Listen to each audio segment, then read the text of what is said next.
9th standard memory poem Stopping by Woods on a Snowy Evening. Author Robert Bruce. இந்த போயத்தோட நம்ம Tamil meaning பார்க்கலாம். Whose woods these are? I think I know. இந்த காடுகள் யாருடையது? ஹூஸ்னா அங்கே யாருடையது, யாருடையது என்று எனக்கு தெரியும் என்று நினைக்கிறேன். திங் அப்படின்னா நினைக்கிறது. His house is in the village தோ, அதாவது இந்த அவருடைய வீடு இந்த கிராமத்தில் இருந்தாலும், தோனா இருந்தாலும். He will not see me stopping here, இந்த கிராமத்தில் இருந்தாலும் அவரால் என்ன பார்க்க முடியாது. ஏன்னா to watch his would fill up with snow, இங்கே வுட்டுங்கிறது காடுகள், இந்த காடுகள் எல்லாமே வித் பனியால் நிரம்பியிருக்கான், மரங்களில் எல்லாமே அப்படியே பனி படர்ந்து இருக்கிறது. ஸோ அவரால் என்ன பார்க்க முடியாது. My little horse must think it queer அப்படின்னா விசித்திரமான.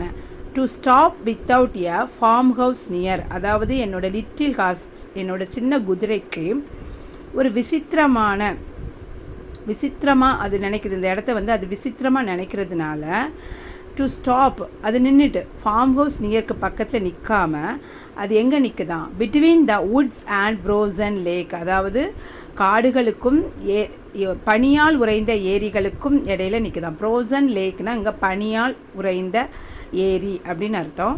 த darkest evening of the year, இந்த வருடத்தோட இருண்ட ஈவினிங்னா சாயங்காலம், மாலை அப்படின்னு சொல்லலாம். அடுத்து he gives his harness bells a shake to ask if there is some mistake, அதாவது அது ஹார்னஸ் பெல்ஸ் அப்படின்னா குதிரைக்கு ரோப் கெட்டுவாங்கள்ல, அதை கடிவாளம் அப்படின்னு சொல்லுவாங்க, சேனைன்னு சொல்லுவாங்க. அதாவது அந்த ரோப்பில் இருக்கிற பெல்லை அது ஷேக் பண்ணுதான். ஏன் ஷேக் பண்ணுதுன்னா இங்கே ஏதாவது மிஸ்டேக் இருக்கா அப்படின்னு கேட்குற மாதிரி இருக்கான். அந்த குதிரை அந்த பெல்லை ஷேக் பண்ணுறது இந்த இடத்துல ஏதேனும் தவறுகள் இருக்கிறதா அப்படின்னு கேட்குற மாதிரி இருக்குது. டு ஆஸ்க் அப்படின்னு கேட்குற மாதிரி இருக்கா. ஆதர the only other sound the sweep of easy wind and downy flake, இங்கே வேறு எந்த சத்தமும் இல்லான எந்த சத்தம் இருக்கிறதா, மெல்லிய காற்றின் சத்தமும், டவுனி ஃப்ளேக்னால் அப்படியே இந்த பனித்துளி கீழே விழும்புல அந்த சத்தமும் இருக்கிறதா.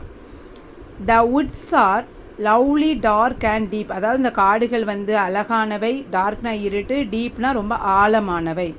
But I have promise to keep, அப்படி இருந்தாலும் நான் ப்ராமிஸ்னால் எனக்குள்ளே உறுதியாக இருக்கேன். டு கீப் அப்படின்னா நான் தொடர்ந்து செல்வேன். டு கீப் இட் அப் அப்படி சொல்லுவாங்களா, நான் தொடர்ந்து செல்வேன். And miles to go before I sleep, அதாவது நான் தூங்க செல்வதற்கு முன் பல மைல்கள் செல்ல வேண்டும். And miles to go before I sleep, before I ஸ்லீப்னால் நான் தூங்குவதற்கு முன் நான் இன்னும் பல மைல்கள் செல்ல வேண்டும் அப்படிங்கிறது தான் இந்த போயத்தோட மீனிங். உங்களுக்கு இதில் ஏதாவது டவுட் இருந்துச்சுன்னா கமெண்ட் பாக்ஸில் சொல்லுங்கள். புக் பேக் எக்ஸசைஸ் வேணுனாலும் கமெண்ட் பாக்ஸில் சொல்லுங்கள். மறக்காமல் நம்ம சேனலை சப்ஸ்கிரைப் பண்ணி வச்சுக்கோங்க.